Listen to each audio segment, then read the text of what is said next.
Shalom sahabat Gebada, apa kabar hari ini? Kiranya kita dalam keadaan sehat dan semangat mengikuti Gebada sampai saat ini. Hari ini adalah hari ke-26 program Gebada.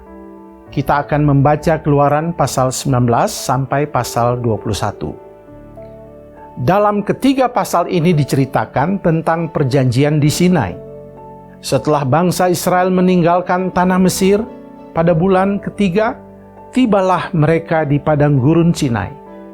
Di sini Tuhan dan bangsa Israel mengadakan perjanjian. Hal ini tercatat dalam pasal 19 ayat 5 sampai ayat yang ke-6. Tuhan berkata, "Jika kamu sungguh-sungguh mendengarkan firman-Ku dan berpegang pada perjanjian-Ku, maka kamu akan menjadi harta kesayangan-Ku sendiri dari antara segala bangsa. Sebab akulah yang empunya seluruh bumi. Kamu akan menjadi bagiku kerajaan imam dan bangsa yang kudus." Inilah perjanjian itu, bahwa bangsa Israel menjadi milik Tuhan, kerajaan imam dan bangsa yang kudus. Mereka harus menaati perjanjian yang telah Tuhan tetapkan. Perjanjian itu bukan hanya didengar, melainkan harus ditaati dan dilaksanakan. Setelah itu, Tuhan bersiap untuk bertemu dengan umat Israel.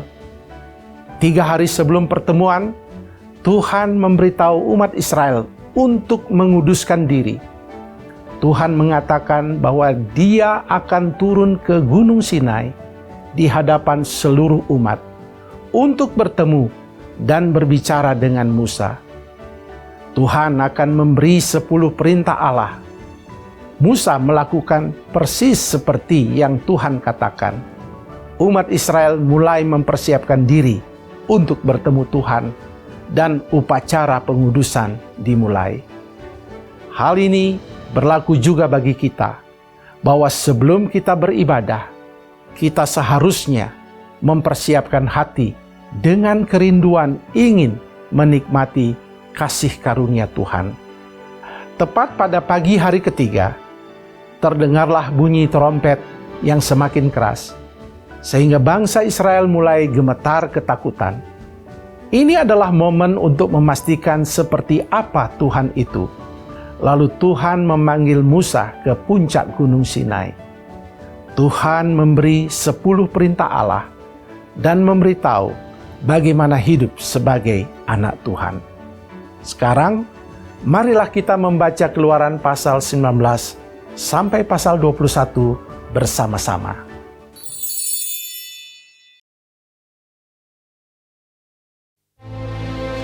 Pada bulan ketiga, setelah orang Israel keluar dari tanah Mesir, mereka tiba di padang gurun Sinai pada hari itu juga.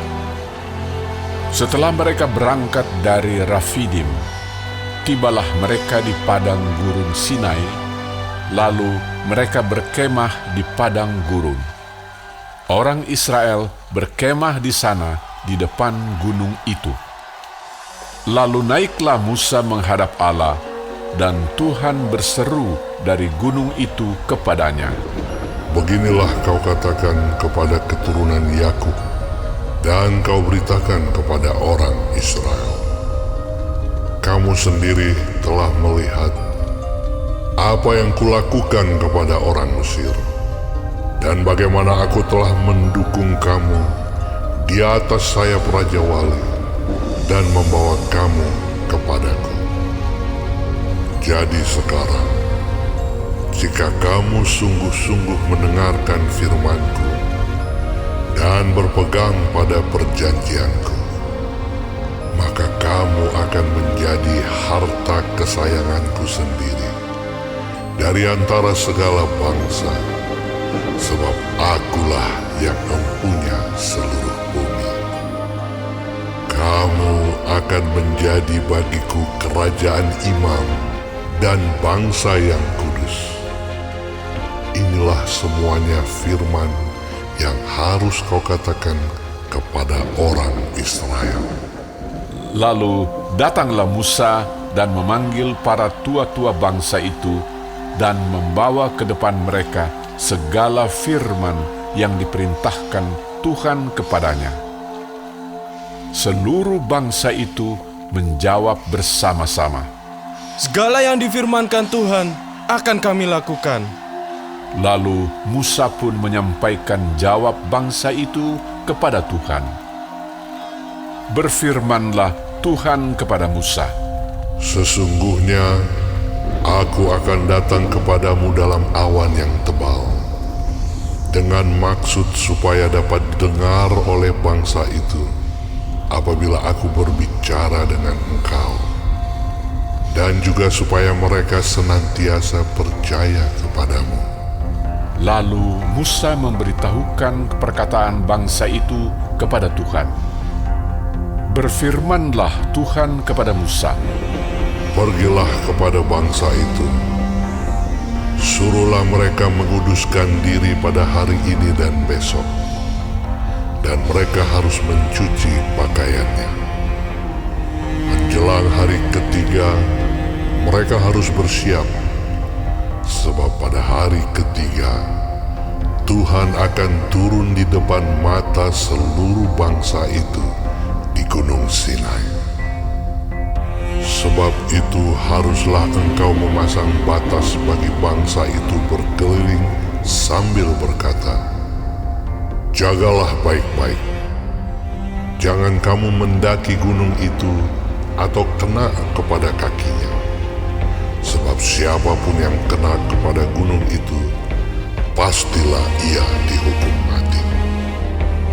Tangan seorang pun tidak boleh merabanya. Sebab pastilah ia dilempari dengan batu atau dipanahi sampai mati. Baik binatang, baik manusia, ia tidak akan dibiarkan hidup. Hanya apabila sangkakala berbunyi panjang, barulah mereka boleh mendaki gunung itu. lalu turunlah Musa dari gunung mendapatkan bangsa itu. Disuruhnyalah bangsa itu menguduskan diri dan mereka pun mencuci pakaiannya. Maka kata Musa kepada bangsa itu, Bersiaplah menjelang hari yang ketiga, dan janganlah kamu bersetubuh dengan perempuan. dan terjadilah pada hari ketiga, pada waktu terbit fajar, ada burung dan kilat dan awan padat di atas gunung dan bunyi sangkakala yang sangat keras, sehingga gemetarlah seluruh bangsa yang ada di perkemahan. Lalu Musa membawa bangsa itu keluar dari perkemahan untuk menjumpai Allah, dan berdirilah mereka pada kaki gunung. Gunung Sinai ditutupi seluruhnya dengan asap, karena Tuhan turun ke atasnya dalam api. Asapnya membubung seperti asap dari dapur, dan seluruh gunung itu gemetar sangat. Bunyi sangkakala kian lama, kian keras. Berbicaralah Musa, lalu Allah menjawabnya dalam huruf. Lalu turunlah Tuhan ke atas gunung Sinai, ke atas puncak gunung itu. Maka Tuhan memanggil Musa ke puncak gunung itu, dan naiklah Musa ke atas. Kemudian Tuhan berfirman kepada Musa, Turunlah, peringatkanlah kepada bangsa itu, supaya mereka jangan menembus mendapatkan Tuhan hendak melihat-lihat. Sebab tentulah banyak dari mereka akan binasa. Juga para imam yang datang mendekat kepada Tuhan haruslah menguduskan dirinya, supaya Tuhan jangan melanda mereka. Lalu berkatalah Musa kepada Tuhan, Tidak akan mungkin bangsa itu mendaki gunung Sinai ini, sebab engkau sendiri telah memperingatkan kepada kami. Demikian, pasanglah batas sekeliling gunung itu, dan nyatakanlah itu kudus. Lalu Tuhan berfirman kepadanya, Pergilah, turunlah, kemudian naiklah pula, engkau beserta Harun. Tetapi para imam dan rakyat tidak boleh menembus untuk mendaki menghadap Tuhan, supaya mereka jangan dilandanya. Lalu turunlah Musa mendapatkan bangsa itu dan menyatakan hal itu kepada mereka. Lalu Allah mengucapkan segala firman ini.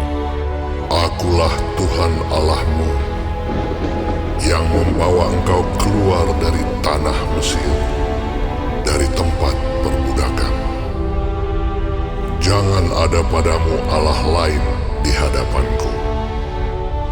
Jangan membuat bagimu patung yang menyerupai apapun yang ada di langit di atas, atau yang ada di bumi di bawah, atau yang ada di dalam air di bawah bumi.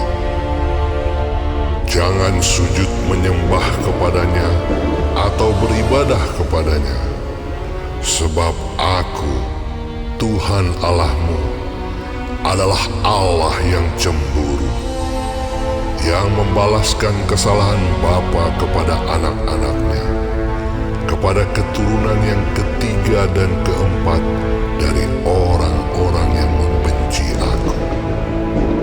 Tetapi Aku menunjukkan kasih setia kepada beribu-ribu orang, yaitu mereka yang mengasihi Aku dan yang berpegang pada perintah-perintahku. Jangan menyebut nama Tuhan Allahmu dengan sembarangan, sebab Tuhan akan memandang bersalah orang yang menyebut namanya dengan sembarangan. Ingatlah dan kuduskanlah hari Sabat. 6 hari lamanya engkau akan bekerja dan melakukan segala pekerjaanmu. Tetapi hari ke-7 adalah hari Sabat Tuhan Allahmu. Maka jangan melakukan sesuatu pekerjaan, engkau atau anakmu laki-laki, atau anakmu perempuan, atau hambamu laki-laki, atau hambamu perempuan, atau hewanmu, atau orang asing yang di tempat kediamanmu. Sebab 6 hari lamanya Tuhan menjadikan langit dan bumi, laut dan segala isinya, dan Ia berhenti pada hari ke-7. Itulah sebabnya Tuhan memberkati hari Sabat dan menguduskannya.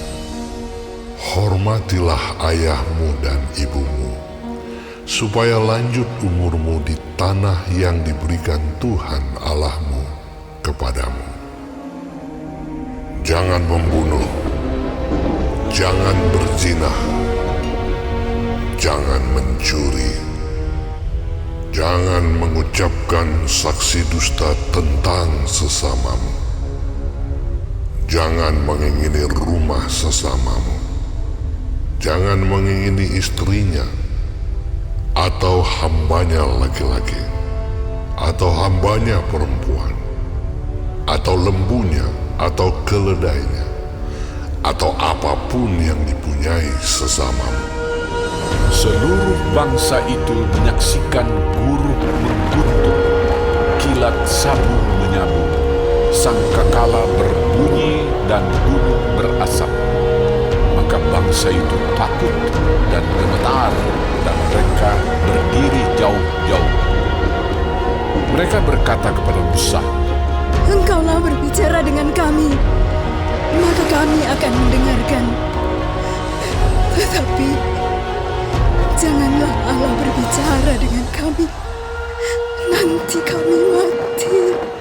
Tetapi Musa berkata kepada bangsa itu, Janganlah takut, sebab Allah telah datang dengan maksud untuk mencoba kamu, dan dengan maksud supaya takut akan Dia ada padamu, agar kamu jangan berbuat dosa. Adapun bangsa itu berdiri jauh-jauh, tetapi Musa pergi mendekati embun yang kelam di mana Allah ada. Lalu berfirmanlah Tuhan kepada Musa, Beginilah kau katakan kepada orang Israel, kamu sendiri telah menyaksikan bahwa aku berbicara dengan kamu dari langit. Janganlah kamu membuat di sampingku Allah perak, juga Allah emas janganlah kamu buat bagimu. Kau buatlah bagiku mezbah dari tanah, dan persembahkanlah di atasnya korban bakaranmu dan korban keselamatanmu, kambing dombamu dan lembu sapimu. Pada setiap tempat yang kutentukan menjadi tempat peringatan bagi namaku, aku akan datang kepadamu dan memberkati engkau. Tetapi jika engkau membuat bagiku mezbah dari batu, maka jangan engkau mendirikannya dari batu pahat.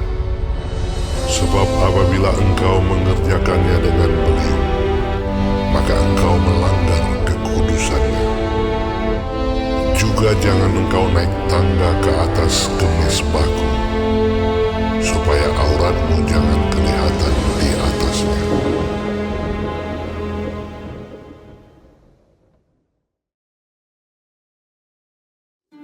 Inilah peraturan-peraturan yang harus kau bawa ke depan mereka. Apabila engkau membeli seorang budak Ibrani, maka haruslah ia bekerja padamu 6 tahun lamanya. Tetapi pada tahun yang ke-7, ia diizinkan keluar sebagai orang merdeka dengan tidak membayar tebusan apa-apa. Jika ia datang seorang diri saja, maka keluar pun ia seorang diri. Jika ia mempunyai istri, maka istrinya itu diizinkan keluar bersama-sama dengan dia. Jika tuannya memberikan kepadanya seorang istri dan perempuan itu melahirkan anak-anak lelaki atau perempuan, maka perempuan itu dengan anak-anaknya tetap menjadi kepunyaan tuannya, dan budak laki-laki itu harus keluar seorang diri. Tetapi jika budak itu dengan sungguh-sungguh berkata, Aku cinta kepada tuanku, kepada istriku, dan kepada anak-anakku, aku tidak mau keluar sebagai orang merdeka, maka haruslah tuannya itu membawanya menghadap Allah, lalu membawanya ke pintu atau ke tiang pintu, dan tuannya itu menusuk telinganya dengan penusuk, dan budak itu bekerja pada tuannya untuk seumur hidup. Apabila ada seorang menjual anaknya yang perempuan sebagai budak, maka perempuan itu tidak boleh keluar seperti cara budak-budak lelaki keluar. Jika perempuan itu tidak disukai tuannya yang telah menyediakannya bagi dirinya sendiri, maka haruslah tuannya itu mengizinkan ia ditebus. Tuannya itu tidak berhak untuk menjualnya kepada bangsa asing, karena ia memungkiri janjinya kepada perempuan itu. Jika tuannya itu menyediakannya bagi anaknya laki-laki, maka haruslah tuannya itu memperlakukannya seperti anak-anak perempuan berhak diperlakukan. Jika tuannya itu mengambil perempuan lain, ia tidak boleh mengurangi makanan perempuan itu, pakaiannya, dan persetubuhan dengan dia. Jika tuannya itu tidak melakukan ketiga hal itu kepadanya, maka perempuan itu harus diizinkan keluar dengan tidak membayar uang tebusan apa-apa. Siapa yang memukul seseorang sehingga mati, pastilah ia dihukum mati. Tetapi jika pembunuhan itu tidak disengaja, melainkan tangannya ditentukan Allah melakukan itu, maka aku akan menunjukkan bagimu suatu tempat kemana ia dapat lari. Tetapi apabila seseorang berlaku angkara terhadap sesamanya, hingga ia membunuhnya dengan tipu daya, maka engkau harus mengambil orang itu dari mezbahku, supaya ia mati dibunuh. Siapa yang memukul ayahnya atau ibunya, pastilah ia dihukum mati. Siapa yang menculik seorang manusia, baik ia telah menjualnya, baik orang itu masih terdapat padanya, ia pasti dihukum mati. Siapa yang mengutuki ayahnya atau ibunya, ia pasti dihukum mati. Apabila ada orang bertengkar, dan yang seorang memukul yang lain dengan batu atau dengan tinjunya, sehingga yang lain itu memang tidak mati, tetapi terpaksa berbaring di tempat tidur, maka orang yang memukul itu bebas dari hukuman, jika yang lain itu dapat bangkit lagi dan dapat berjalan di luar dengan memakai tongkat. Hanya ia harus membayar kerugian orang yang lain itu, karena terpaksa menganggur dan menanggung pengobatannya sampai sembuh. Apabila seseorang memukul budaknya laki-laki atau perempuan dengan tongkat, sehingga mati karena pukulan itu, pastilah budak itu dibalaskan. Hanya jika budak itu masih hidup sehari dua, maka janganlah dituntut belanya, sebab budak itu adalah miliknya sendiri. Apabila ada orang berkelahi, dan seorang dari mereka tertumbuk kepada seorang perempuan yang sedang mengandung, sehingga keguguran kandungan, tetapi tidak mendapat kecelakaan yang membawa maut, maka pastilah ia didenda sebanyak yang dikenakan oleh suami perempuan itu kepadanya, dan ia harus membayarnya menurut putusan hakim. Tetapi jika perempuan itu mendapat kecelakaan yang membawa maut, maka engkau harus memberikan nyawa ganti nyawa, mata ganti mata, gigi ganti gigi, tangan ganti tangan, kaki ganti kaki, lecur ganti lecur, luka ganti luka, bengkak ganti bengkak. Apabila seseorang memukul mata budaknya laki-laki atau mata budaknya perempuan dan merusakkannya, maka ia harus melepaskan budak itu sebagai orang merdeka pengganti kerusakan matanya itu. Dan jika ia menumbuk sampai tanggal gigi budaknya laki-laki atau gigi budaknya perempuan, maka ia harus melepaskan budak itu sebagai orang merdeka pengganti kehilangan giginya itu. Apabila seekor lembu menanduk seorang laki-laki atau perempuan sehingga mati, maka pastilah lembu itu dilempari mati dengan batu, dan dagingnya tidak boleh dimakan, tetapi pemilik lembu itu bebas dari hukuman. Tetapi jika lembu itu sejak dahulu telah sering menanduk dan pemiliknya telah diperingatkan, tetapi tidak mau menjaganya, kemudian lembu itu menanduk mati seorang laki-laki atau perempuan, maka lembu itu harus dilempari mati dengan batu, tetapi pemiliknya pun harus dihukum mati. Jika dibebankan kepadanya uang pendamaian, maka haruslah dibayarnya segala yang dibebankan kepadanya itu sebagai tebusan nyawanya. Kalau ditanduknya seorang anak laki-laki atau perempuan, maka pemiliknya harus diperlakukan menurut peraturan itu juga. Tetapi jika lembu itu menanduk seorang budak laki-laki atau perempuan, maka pemiliknya harus membayar 30 sikal perak kepada tuan budak itu, dan lembu itu harus dilempari mati dengan batu. Apabila seseorang membuka sumur, atau apabila seseorang menggali sumur dengan tidak menutupnya, dan seekor lembu atau keledai jatuh ke dalamnya, maka pemilik sumur itu harus membayar ganti kerugian.